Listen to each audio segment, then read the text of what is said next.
Anyways. Alright, continuing on with the skeletal system. Again, I still don't know what your final is. I will have a final for you by Monday. And I will have a better idea of everything on Monday. You will have a final. And you will have a test on this. But I will tell you what it is on Monday because I'm excited. Anyway, this is where we left off yesterday with the ligaments. We had been talking about like the spine and the axis and the atlas. That was all yesterday's stuff. But and remember the difference between a ligament and a tendon. A tendon is a muscle to bone attachment. A ligament is a bone to bone attachment. So it's stretchy and it is flexible, but it is not a muscle. It is a bone to bone attachment. There's no muscle involved. So it's more of like an anchoring to keep the bones together. So we have the anterior ligament and a supraspinous ligament and a neutral ligament. The anterior, and I'm not going to expect you to be able to label these on anything. Mostly you're supposed to know what these do. So the anterior longitudinal ligament resists excessive bending backwards. So this is anterior toward the front. So again, it's pointing right here. This is going to prevent you from bending backwards too much. Like, so your head just doesn't like fall backwards. Right? You don't know your head's just like falling backwards on toward your back. And it also prevents whiplash. So if your head shouldn't just lean backwards. There are people who do that. They're very bendy, but that is not a natural thing. Supraspinous ligament. Supra above, spinous is on the back, and so this is support during forward bending. So you also don't want your head to just fall forward randomly. So this is the supra, or here on the back, right there. So this is going to attach on these vertebral columns here and prevent your head from just randomly like falling forward. The nuchal ligament supports the skull and prevents it from falling forward as well. So these two are kind of like working together to prevent your head from just like falling forward. It kind of keeps it in that upright position. So basically, there are a few bipedal species that bipedal means walking upright. And when they went to bipedal and walking upright, it was quite a transition and it was hard on the skeleton to do this. And so transitioning to walking upright means that our body had a lot of changes it had to go through. And a lot of these ligaments that supported our heavy skull, keeping us upright, it was necessary for us to make these ligaments so that our head just didn't like flop around like crazy.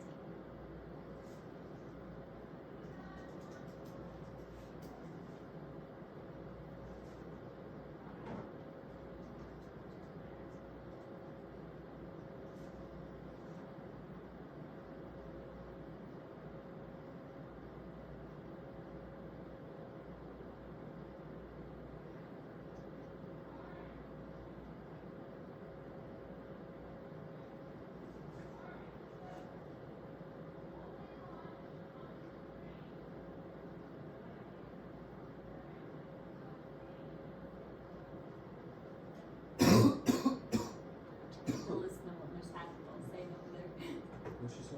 I don't know. Sounds like she might be doing a lab or something.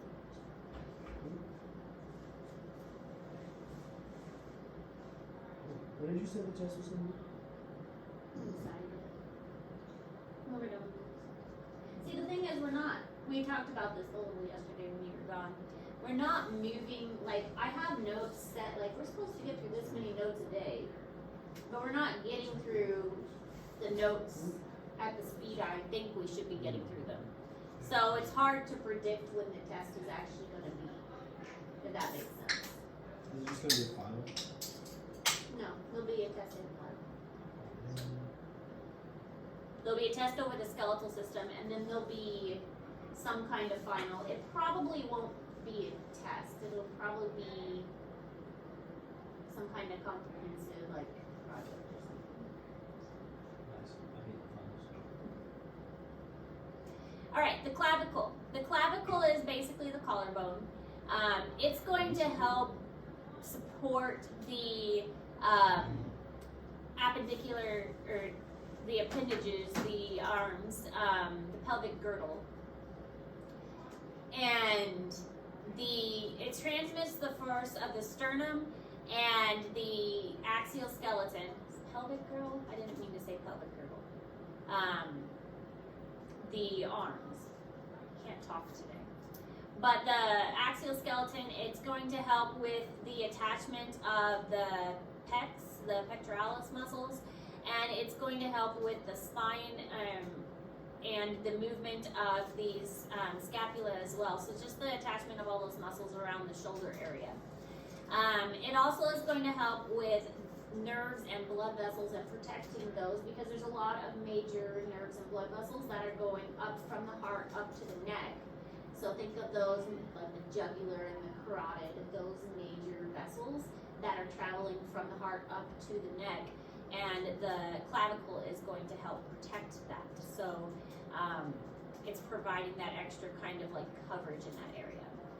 And the scapula on the back anchors the limbs to the body, so it's going to keep our shoulders in place and provides that extra anchorage so our shoulders just don't flop around.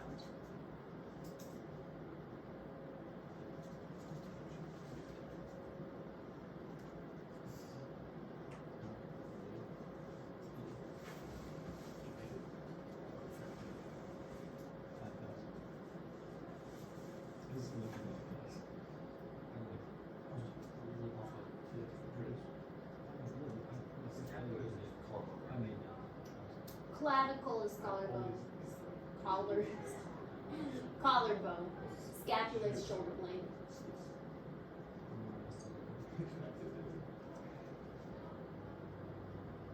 That's like my specialty.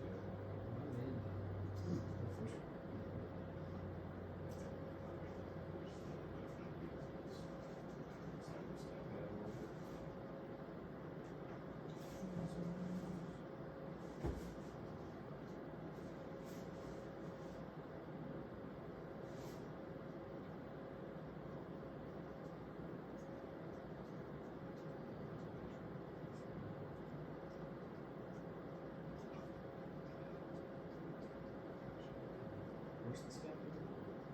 Scapula is shoulder blade.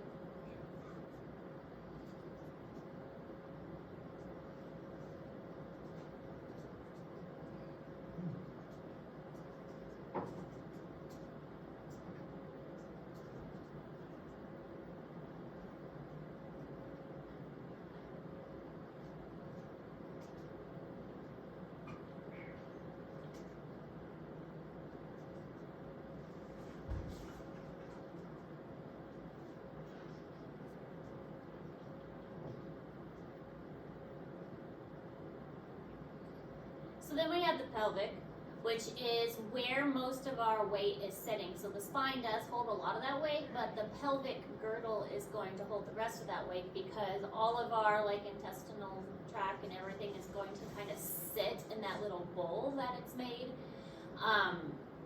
So there is a difference between male and female. You'll learn that if you watch those anthropology videos from that assignment. This is actually in Google Classroom, because the comparison between a male and a female, that'll be a question on the test, because it is interesting how the male and the female can be compared. So this one is a female and this one is a male. The female and male is very different. Why do you think that is? Well, why are they different?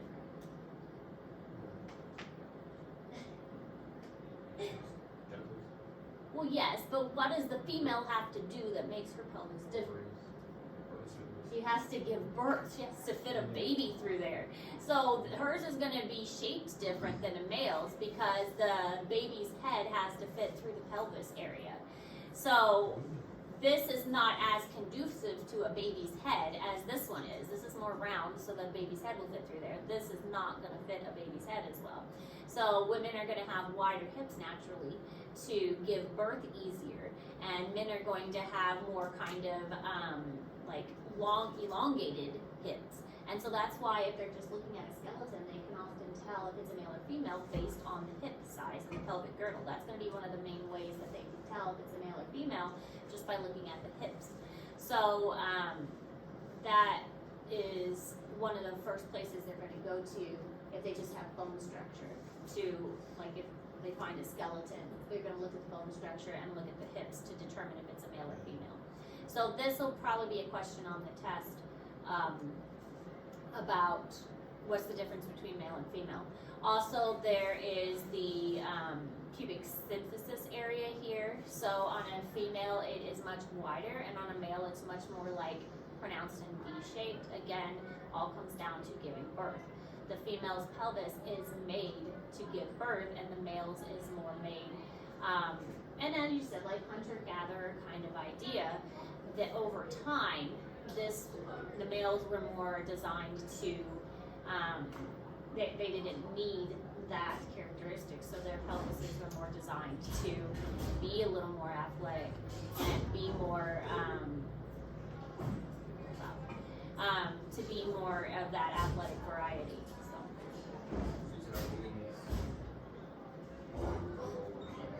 More round, and the hips are broader. They're spread further apart. The males are more like elongated, and the opening is more elongated, like more oval shaped as well. This kind of V area here by the pubic, this is called the pubic symphysis. It's more wider space. That V is wider, and on the male, it's like more like a sharp V, kind of right there. This is the pubic symphysis, where they're joined together. This is the pubic bone. And it's a wider V, and here it's more of like a sharp V. But this is actually in Google Classroom with this picture. So you have this example.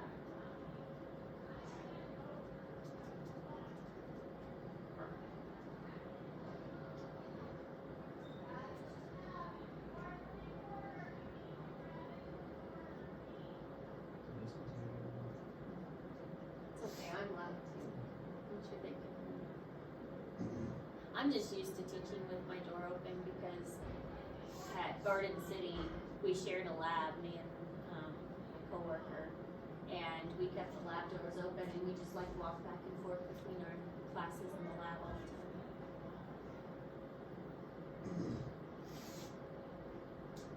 I like community teaching.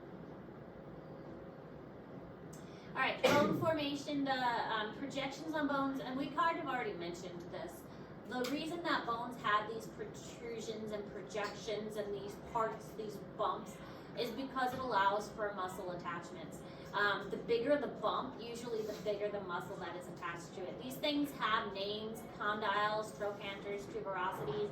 We obviously didn't learn those names, and I don't expect you to know those names.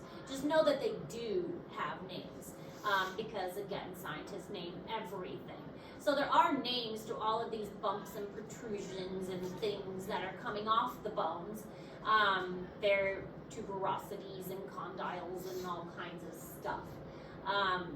Take anatomy, you'll learn those. But the reason that they have those is usually there is some kind of muscle attachment that goes along with that. And it needs to be bigger so it's stronger, so that the muscle isn't just going to like rip the bone off when the muscle contracts. So it's not that the bone is deformed, it's that there's usually a muscle that is attached there, or ligament or something.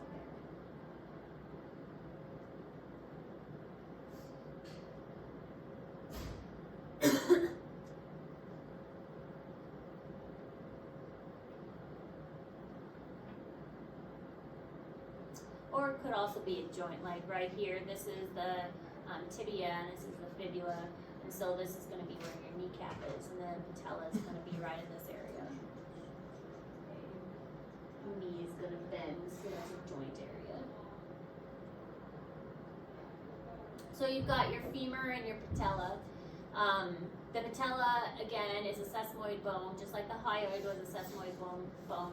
So the patella doesn't even form until 2 years, around there. So that's why it doesn't hurt babies when they crawl, because they don't even have a kneecap yet.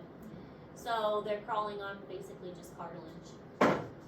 And that's why it's more uncomfortable when we crawl, because now we have kneecaps. But the femur is the longest and the strongest bone. It is responsible for a lot of the bone blood cell formation. So if we were to break our femur, it would hurt a lot. My grandma broke Yeah, that doesn't sound good. Just recently?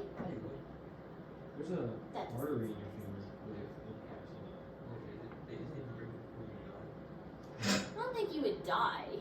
You would, I mean, it would hurt a lot, and the risk of infection definitely increases. It it. could be. My great grandpa punctured the artery in his leg and formed his femur. Well, I mean, if the artery continues to He was bleed in out. like a farm accident, and there was like no one around them, so they took that out. That's Oh. yeah. There's the femoral artery, which is probably what I got. And we gotta get you the ball and stuff. That's one of the two. But there are a lot of major vessels and arteries around that area, and the femoral artery is one in the leg. But because it's such a big bone, it is more prone to infection. So. But I'm sure your grandma's gonna be pretty cool. Probably. How old is she? How old is she? Right. Is she healthy otherwise? Yeah, That probably is why then, because she was already pretty fragile.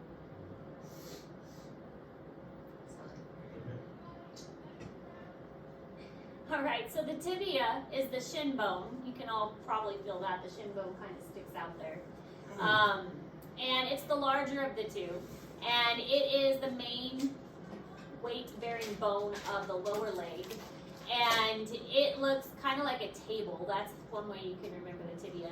But its purpose is to just bear the weight of the lower leg. It articulates with the ankle. It has lots of stuff on it as well, because it's got a lot of attachments. I mean, it's got the calf on the back, so your gastric penis is what it's called. Inside one? This one? It's just the one that's on the inside. So, yeah. One you can bring shit. Yeah. Yes. What kinds of shin splints? The muscle pulling on it too hard, and you not like stretching well enough, and the muscle pulls too hard, and kind of rips like some of this tendon away. And then it basically, so you remember how there's like periosteum on the outside of it? Okay, so the periosteum is the outer covering of it, like the leathery covering. And the leathery covering can also like peel away, and so it can pull like a layer of bone off. I got shin splints like last week. I've had them for a couple weeks. Yeah, it's an awful lot. Hurts. Crazy. I get them every week. Yeah. And then both. This year was both. I think it happens when you like change surfaces. Like that you like play stuff on it. Because I was playing outside sports like dirt or when you go into like basketball, maybe it's because there's no give. Yeah, it's very Yeah. like impactful. Do you have shoes that have more give? Maybe different type of shoes that I give think there's more. insoles you can buy. Yeah. They're like super expensive. That's what Yeah, I get 3 feet. You heard that? the story. You heard how that works? That's I know, I know. And you got shin splints a lot, especially. So you just watch me go there and check this out. So fibula is the smaller one, And really, its job is mostly for muscle attachment. It doesn't really have a lot of weight bearing. That's really what the tibia is for. So it's mostly just for muscle attachment. You can see that it kind of has a lot of fiber between it and the tibia, and it has a kind of membrane between it that kind of connects the two. So it's really not much weight bearing. It's mostly just helpful for muscle attachment. Kind of the smaller one on the outside. It's what gives your ankle bone that boniness on the outside.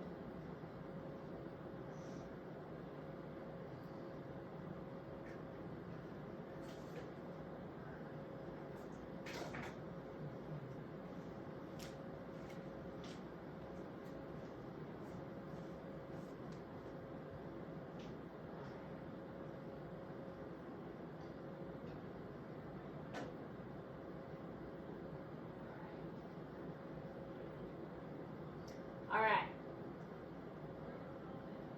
If I gave you some time to work on the assignment, would you use that? You've been Yes. taking a lot of notes lately. I did the Is it really not? the videos already. You did the videos already. Must be Is that Have the the rest of you guys done the videos yet? videos. The forensic anthropology. Hasn't probably had Oh, that's time too on bus ride. Blake, have you had time to work on forensic anthropology? No. No. Seriously? Finished the post version Okay, so if I gave you some class time, aside from Wyatt, who's got his done, I'm trying to get this. but you have another thing that's missing. I just got a question on that. Probably keep Well, posting. I'm checking. There's another one that you're missing. Okay, I don't know if I have it. so if I gave you some class time, you'd use it. I suppose. Okay, because we could keep going with notes, Thank you. but we do have two people missing too, Oh, yeah, we don't have left to go. Brayden and Rihanna. Mercedes, I was gonna ask, you had something else this year, right? That looks like you Might have, because you had something late, didn't you? Yeah. Missing, and I put some. Yeah, so I checked.